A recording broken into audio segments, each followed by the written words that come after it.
अगर मैं आपसे कहूँ कि वेट में सिर्फ 5 से 6 किलो का डिफरेंस आपको टोटली अलग दिखा सकता है, तो शायद आपको यकीन ना हो।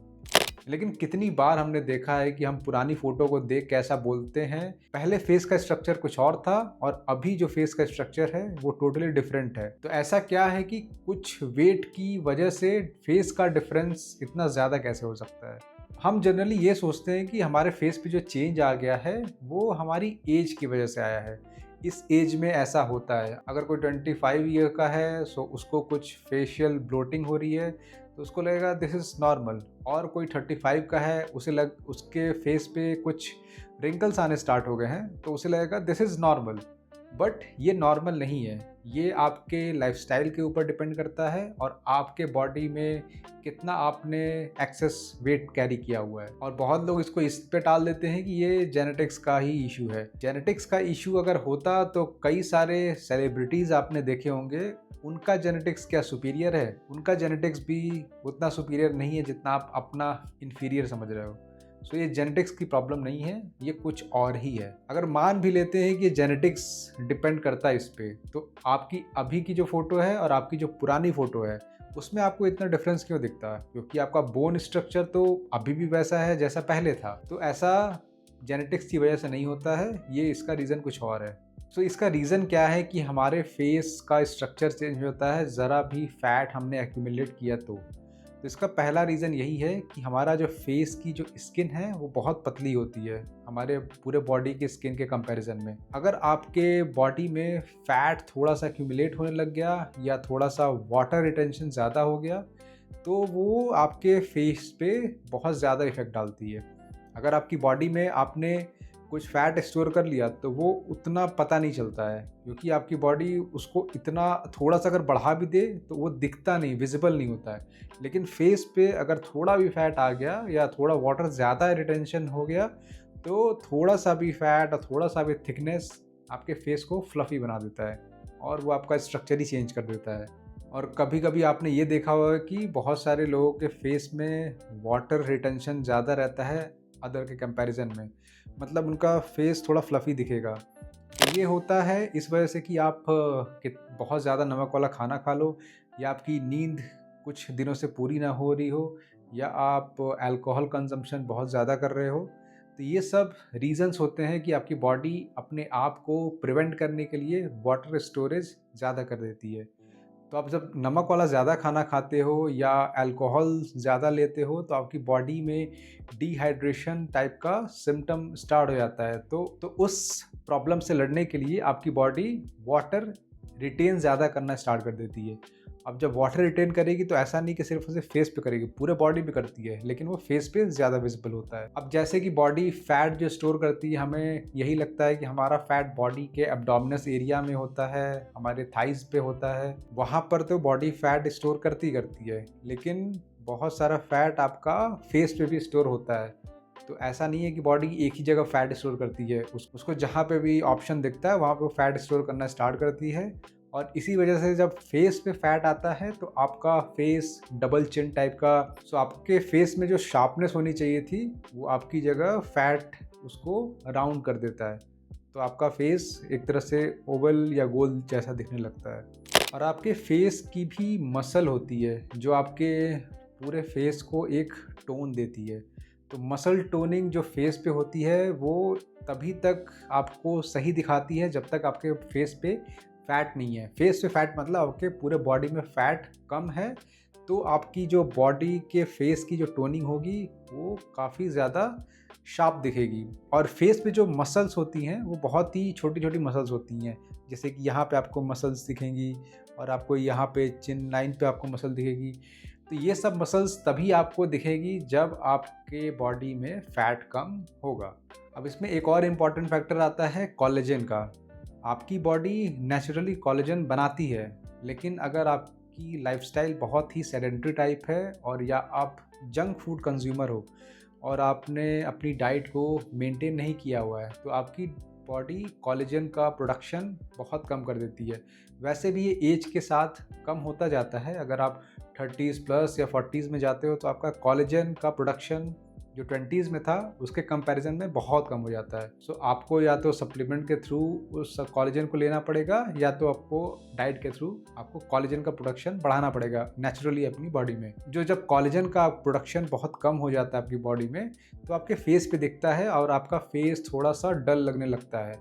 वो इतनी जल्दी एग्रीवेट नहीं होता है, उसको थोड़ा थोड़ा टाइम लगता है। अगर आपकी डाइट ठीक ठाक है और आपका स्लीप पैटर्न ठीक है और आप एक्टिव हो, तो फिर आपके बॉडी में जो कोलेजन प्रोडक्शन है वो नॉर्मल लेवल पे रहेगा। या तो आपको अगर कोलेजन लग रहा है आपको कम है, आप उसको सप्लीमेंट के थ्रू कंप्लीट कर सकते हो। तो इतने सारे फैक्टर्स हैं जो आपके फेस को इफ़ेक्ट करते हैं, और ये चीज़ स्टडीज़ में भी पाई गई है। डर्मेटोलॉजी और फेशियल एस्थेटिक्स के ऊपर कई सारी स्टडीज़ हुई हैं, और उनमें यही पाया गया है कि फेस का जो स्किन होता है वो काफ़ी पतला होता है, और ज़रा भी आपने अपनी डाइट को लूज़ किया, या आपने बहुत ज़्यादा नमक वाला खाना या अल्कोहल कंजम्पशन या सिगरेट कंजम्पशन आपके पूरे लाइफस्टाइल में है, तो आपका फेस का जो स्ट्रक्चर है वो उसी से डिसाइड हो जाता है। तो वो स्टडीज़ में उन्होंने यही पाया कि ये सब चीज़ें कॉज करती हैं, और इन सब चीज़ों को अपनी लाइफ से हटाना ही आपका सॉल्यूशन है। आपको कुछ एक्स्ट्रा नहीं करना है। तो ये तो हमने कर ली बात प्रॉब्लम की, अब इसका सॉल्यूशन क्या है। अब जैसा कि ये सारे प्रॉब्लम्स के बारे में बात करके आपको पता चल गया होगा कि ये नहीं करना है, इसका उल्टा ही करना है। पहली चीज़ यही है कि आपको अपने बॉडी में फ़ैट परसेंटेज थोड़ा कम करना है। और फैट कैसे कम होता है, आपको अपनी डाइट को प्रॉपरली बैलेंस करना होगा। प्रोटीन, फैट, फाइबर, कार्बोहाइड्रेट का एक बैलेंस्ड वर्जन होना चाहिए आपकी डाइट में। इसके साथ आपको अपनी कैलोरी मेंटेनेंस को थोड़ा कम खाना पड़ेगा। मान लो कि आप दाल चावल या रोटी सब्जी आप खा रहे हो, तो उसमें चावल का पोर्शन थोड़ा सा कम कर सकते हो, या रोटी खा रहे हो तो एक रोटी आधी रोटी आप कम कर सकते हो कुछ हफ्तों तक। अगर आपको वेट में डिफरेंस दिख रहा है, आप सही रास्ते पे हो।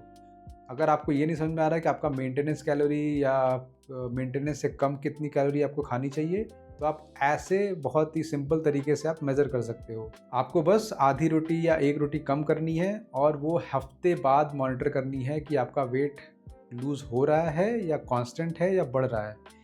अगर ये आपने देख लिया आपका वेट लूज़ हो रहा है, तो आप सही रास्ते पे हो, और अगर नहीं लूज़ हो रहा है तो जाहिर सी बात है आपको थोड़ा सा और पोर्शन कम करना पड़ेगा। इसमें प्रोटीन का पोर्शन कम नहीं करना है। अगर आप पनीर नॉनवेज सोर्स ले रहे हो या वीगन सोर्स ले रहे हो, तो इसमें आपको प्रोटीन के सोर्स को कम नहीं करना है। प्रोटीन और फैट को वैसे का वैसे ही रखना है, बस आपको कार्बोहाइड्रेट को कम करना है। और दूसरा कि आपको एक्सरसाइज पे ज़्यादा फोकस करना है। अगर आप जिम नहीं जा सकते, तो कम से कम आपको वॉकिंग, जॉगिंग, ये सब एक्टिविटीज़ में ज़्यादा पार्टिसिपेट करना है, क्योंकि फ़ैट को लूज़ करने का सबसे बेस्ट ऑप्शन यही है कि आप ज़ोन 2 कार्डियो करो, या किसी भी तरह का कार्डियो आप कर सकते हो। वॉकिंग सबसे बेस्ट है, लेकिन वॉकिंग आपको 15,000 स्टेप रोज़ करनी पड़ेगी। तो 15,000 स्टेप से आप कम नहीं कर सकते अगर आप कोई और वेट ट्रेनिंग नहीं कर रहे हो। तो अगर आप वेट ट्रेनिंग कर रहे हो तो आप 10,000 स्टेप्स तब भी आपको करने पड़ेंगे, क्योंकि वेट ट्रेनिंग आपके मसल बिल्ड करेगी और वॉकिंग आपका फैट लॉस के लिए हेल्प करती है। तीसरा कि आपको स्लीप और स्ट्रेस ये दोनों मैनेज करना है। अगर आप 7 घंटे से ज़्यादा की नींद ले पा रहे हो, तो आपके फेस पे जो ब्लोटिंग होती है, जो नींद पूरी ना हो पाने की वजह से आती है कई बार, वो आपकी नहीं दिखेगी। अगर आपकी नींद पूरी नहीं होती है तो आपके फेस पे भी वो स्ट्रेस दिखता ही है। तो आपको अपनी नींद को सही रखनी है। आप हो सके तो 7 से 8 घंटे, जैसे भी आप नींद कंप्लीट कर पाओ, 8 घंटे कम से कम आप ले पाओ। वैसे बहुत सारे लोग 8 घंटे नहीं ले पाते हैं, तो 7 घंटे तो कम से कम आपको रखने ही पड़ेंगे। और चौथा कि अगर आप किसी टाइप का सब्सटेंस कंजम्पशन करते हो, सिगरेट और अल्कोहल और एनी काइंड ऑफ ड्रग, सो उससे आपको कम्प्लीटली अवॉइड करना पड़ेगा। और ये कोई बड़ी चीज़ नहीं है कि इसको छोड़ना कोई बड़ी चीज़ लगे। मैं भी उस फेज़ से गुज़र चुका हूँ, सो मुझे पता है कि इतना भी मुश्किल नहीं होता है। हालाँकि जब छोड़ने के समय पे रहता है कि उस समय ऐसा होता है कि आप छोड़ नहीं पा रहे हो, तो उसके लिए आपको अपनी पहले एनवायरनमेंट चेंज करना पड़ेगा। आप उन्हीं जैसे लोगों के बीच में रह रहे हो, तो फिर आपका वो चेंज नहीं होगा। तो अगर आप उसको चेंज करना है तो आपको अपना एनवायरनमेंट चेंज करना पड़ेगा, और आपको कुछ एक्स्ट्रा वर्क करना पड़ेगा। वर्क मतलब आप कुछ नई नई एक्टिविटीज़ अपनी लाइफ में लेके आओ, स्विमिंग, डांसिंग और boxing, any kind of it. क्योंकि आपके पास बहुत सारा खाली टाइम रहता है, तो जब आपके पास खाली टाइम रहता है तो आप अपने उस खाली टाइम में यही सब काम करने में ज़्यादा इंटरेस्टेड रहते हो। तो ये सारी चीज़ें करने के बाद आपका फेस का स्ट्रक्चर बहुत हद तक इम्प्रूव हो जाएगा। और इसको और हद तक इम्प्रूव करने के लिए आपको वेट ट्रेनिंग को भी इंट्रोड्यूस करना पड़ेगा। और कुछ सालों में आपका जो फेस अभी है, आप यकीन मारो, बहुत चेंज हो जाएगा। सो आपको बस यही चीज़ स्टेप करने हैं और आपको किसी मैक्सिंग वाले कोर्स में इनरोल नहीं करना है। यही एक सिंपल तरीका है जिससे आप अपना फेशियल स्ट्रक्चर चेंज कर सकते हो। अगर इस पे आपका कोई क्वेश्चन हो सो प्लीज़ कमेंट, और तब तक के लिए मिलते हैं नेक्स्ट वीडियो में।